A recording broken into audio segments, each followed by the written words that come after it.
what the hell is happening? How about that for an opener, Jared? What's going on? Pretty much a perfect way to ask that question. There's a lot happening right now, a lot of moving parts behind the scenes.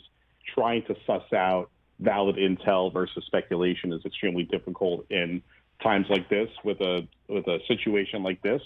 And so it's going to clearly take some time today to figure out what's really going on and what the real resolution is going to be.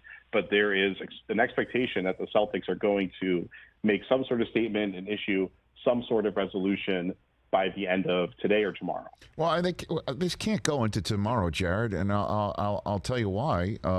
Because we had our friend Albert Breer, who covers the NFL for Sports Illustrated, on. He said he was just on Boston Sports Radio for 2 hours. I'm sure you're seeing it too. There's a bunch of people who are Googling female employees of the Celtics and just saying, could it be this person? Could it be this person? Could it be that person? That's untenable. That is awful. That is untenable. This is out there. This needs to be resolved. Stat, Jared. That's one of the major conundrums happening here is that a lot of people are getting harmed by this drifting in the winds, but the Celtics also have an obligation to themselves to make sure that they handle this right, and they take the time they need to make sure it's handled right. And so they obviously have to balance those two things. But I think everybody in this city and in the league is looking for this to be resolved as quickly as possible. All right, so then let me ask you this. Why do we know about this? Why do you know about this? Why is this being reported before there is any resolution to it, Jared? I don't know. ESPN was the first to report it. It was reported in a very vague manner. It wasn't clear exactly what it was. And, I mean, immediately when that happened, my phone started blowing up about, is it this, is it that? I think that we've gotten far enough down the road of reporting about credit to Shams Charania at The Athletic having the first scoop that it was a result of a consensual affair or relationship in the workplace that was a violation of conduct rules. That's, I think, where we mostly assumed it was going. And the thing is, it's not responsible to name the person involved in the situation with Udoka. And so when that happens, unfortunately, it's going to lead to rampant and dangerous speculation.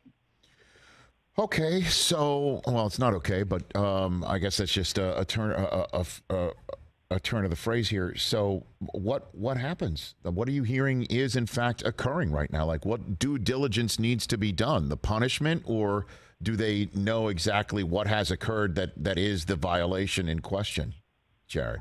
It certainly seems like there's definitely a degree of fact finding being done to determine what exactly has been going on. What is the exact nature of the situation? It's been termed as a consensual relationship at this point, and so there's obviously several different ways for that to be determined. I'm not going to speculate on how that's being determined, but that is how it has been reported at this point. And so I think a lot of it is deliberating how do you address this situation. I mean, we've been hearing a year-long suspension is the current direction it seems to be going. But it's hard to reconcile what makes a year-long suspension work versus either a shorter suspension that allows him to continue to do his job or an outright termination, especially considering he only has 1 year on his contract left after the season. So a 1 year suspension would be a de facto firing, is what you're saying, Jared? Not necessarily, because he could come back at the end of that 1 year. He's got one more year after this one, is what you're saying. Exactly, okay. Yeah. But so it's very rare for a coach to come in at the end of as a lame duck in the NBA. Yeah, especially one who has been as good and successful as a coach early on as Ime has. But also, how could you justify extending somebody's deal when they're currently serving a suspension for this? Yeah, they're going to suspend him and then extend him. Like I've never heard of anything like that. It rhymes, but it doesn't work in reality. Wow. I mean, I could see your reaction over there, Chris Brockman, who's our resident Celtic fan. I'm having the same reaction right here. I don't know, where to go other than, I guess, Jared Weiss of The Athletic here. Who is the assistant that's being bandied about? Joe Mazzulla as the one to fill in if there is the lengthy suspension of Udoka coming. Joe is a really fascinating coaching candidate because he hasn't been coaching in the NBA for very long. He joined the Celtics from their G League team a couple years ago under Brad Stevens and very quickly started making waves in coaching circles and emerged as a major coaching candidate this offseason where he was the runner-up in the coaching search at Utah that ended up being won by Will Hardy, who was the associate head coach with the Celtics last year under Udoka.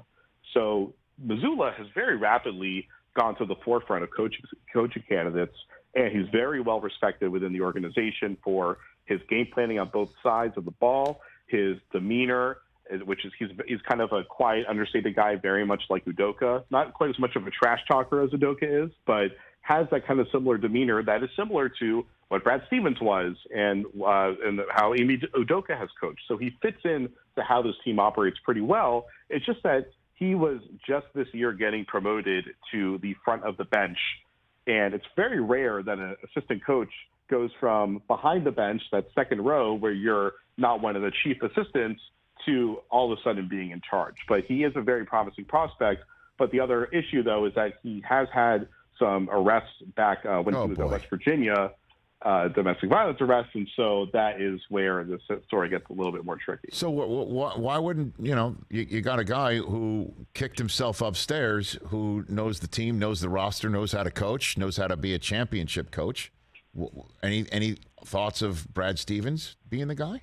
Do you think? I have not heard that at this point. I don't think Brad is looking to get back into coaching. You never know how a year off affects that, but I think that obviously it would be very destabilizing for the organization if he were to take on the coaching role at the same time as being in charge of basketball operations. I don't think he wants to take on that dual role, and it's very rare that actually works effectively just because of the amount of strain it puts on both of those positions. So it doesn't seem like that's happening, and especially because Missoula, while he is very early in his career, is clearly a well-qualified candidate and has the potential to grow into a really good coach the way Ime Udoka seems to be doing. But it wouldn't be a first for Boston. I mean, there's a guy whose signature is burned onto the parquet floor who's done it. You know what I mean? Yeah, that's true. So I think the job is a little bit easier back then. Maybe a little bit more legwork to being a GM nowadays. I guess so.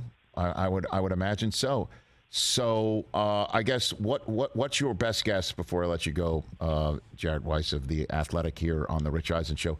What is your best guess right now as to what is happening in the front offices of the Boston Celtics right now? I would say at this point it is very hard to see how Udoka could come back from a one-year suspension for a workplace misconduct issue and be the coach again. That seems like it's a very difficult bridge to reconcile. He is a very good coach. He is very well liked, and he will probably go on to have a very good coaching career. It's in this scenario, if he really is being suspended for a year, it is hard to see this playing out with him being the coach of the team a year later.